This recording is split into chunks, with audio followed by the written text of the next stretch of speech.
Welcome to Startup to Sold, a small business blog providing insights into a day in the life. From entrepreneurship, how to start a business, to business motivation, this startup vlog shows it all. Thanks for watching.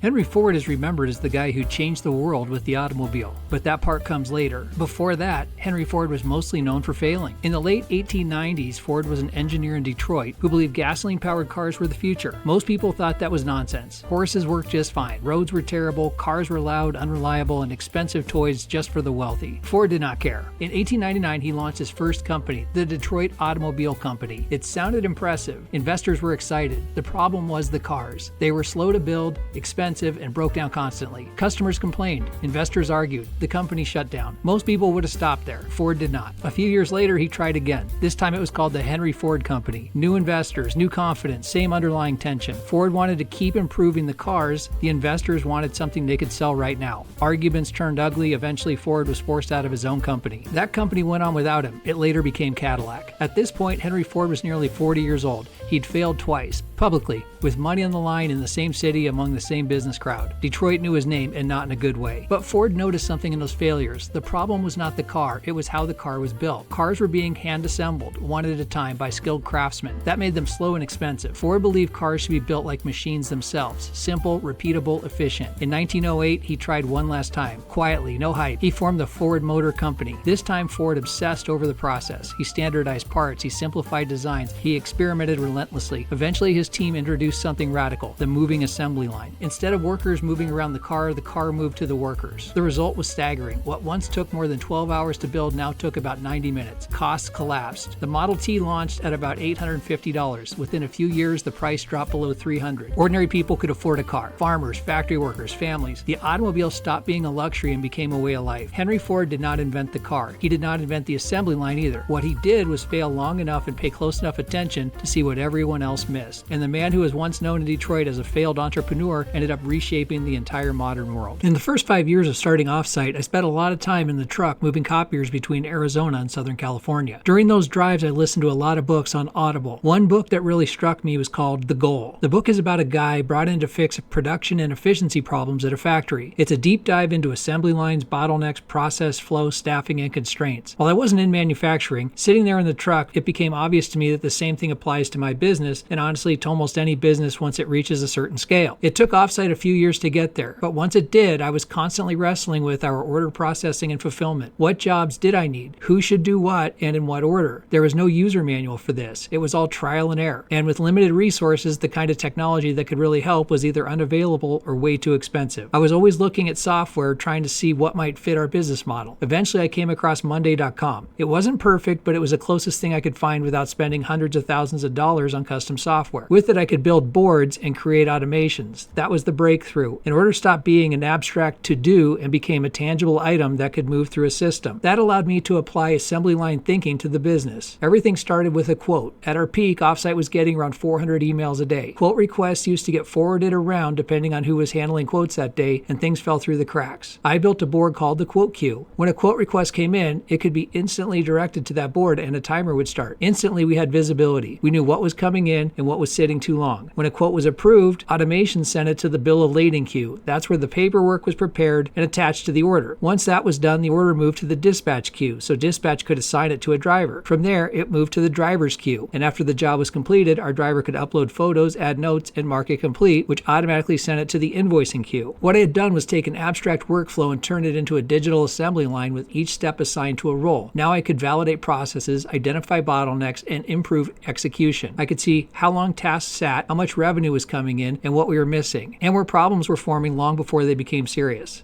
The more automation I layered in those processes, the more efficient we became. It didn't dramatically reduce employee headcount, and that wasn't the point. What it did do was allow employees to focus on their core responsibilities. Automations handled the parts of the job that didn't require judgment so people could focus on what couldn't be automated. Automations also kept the assembly line moving when someone called out sick. Orders still advanced, alerts went off if something got stuck, and visibility stayed intact. This way of thinking just doesn't apply to manufacturing or to offsite. It applies to every business. It's about process mapping, transaction flow, staffing, visibility, flexibility, and constantly adjusting the system as you learn. When Ford first introduced the assembly line, his cars sold for $850, already cheaper than competitors. As he refined and optimized that system, he drove the cost down to under $300 per car. That same principle applies to any business willing to think this way and build systems instead of relying on chaos and heroics.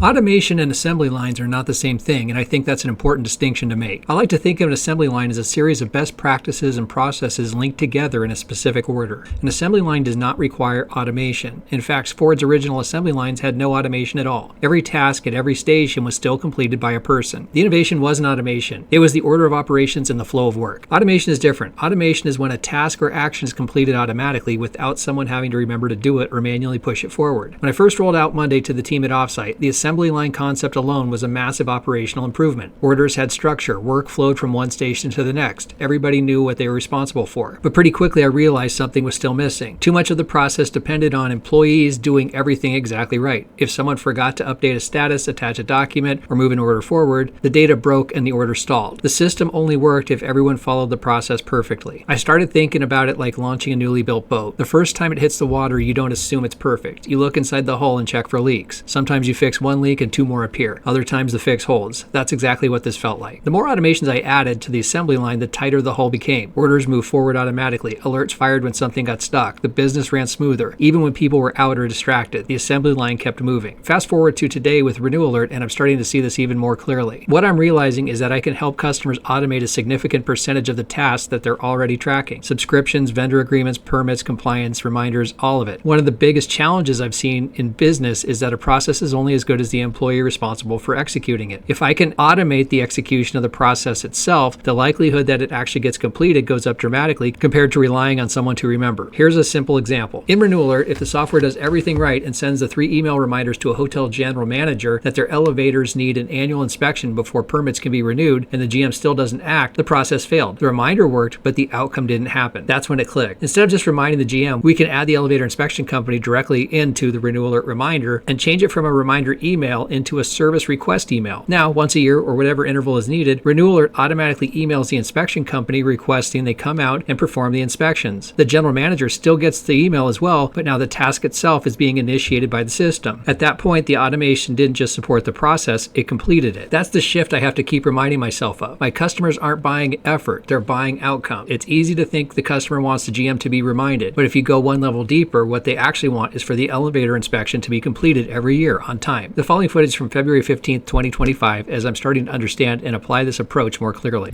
Timeline view, Desert Oasis Cleaners, track and schedule. So Desert Oasis Cleaners is a vendor. What do they do? Quarterly deep cleaning of the restaurant. They do the bar, the kitchen, the dining room, the patios, all that stuff. There's the account number. The email reminder going out 14 days before, set on quarterly intervals. 14 days before every single quarter goes to sales at Desert Oasis.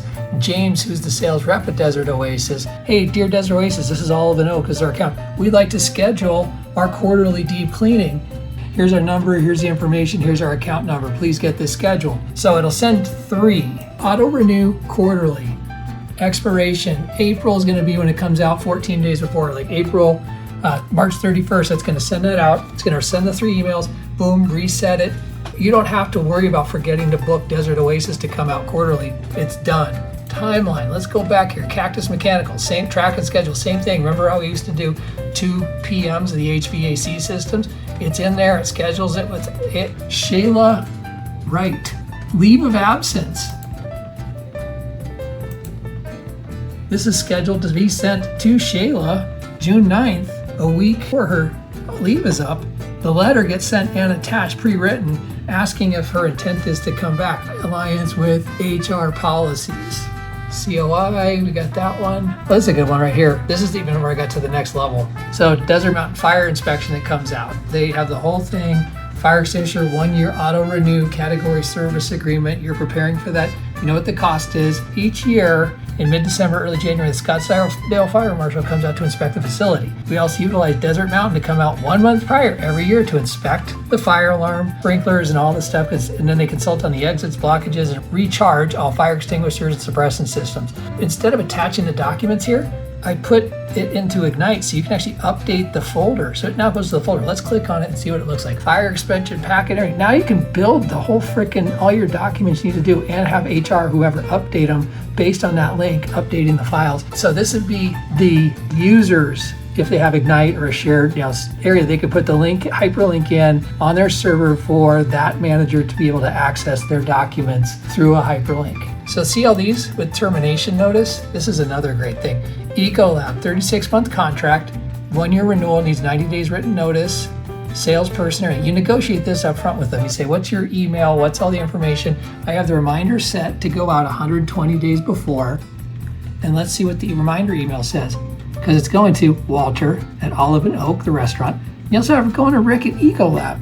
And when you negotiate with the supplier, you say, what's your email address that we could send a written notice of non-renewal into?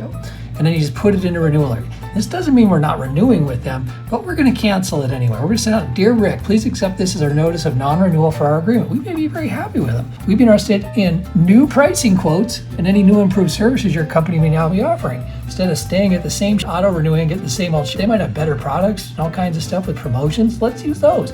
We'd like to continue our business partnership, assuming pricing and programs are competitive. Let him know we're going to go to bid. Please send me pricing and services as we'd like to have this wrapped up in the next 30 to 45 days. With the information, boom, this gets sent out. And look, you've got your notifications with the read receipts when it gets sent.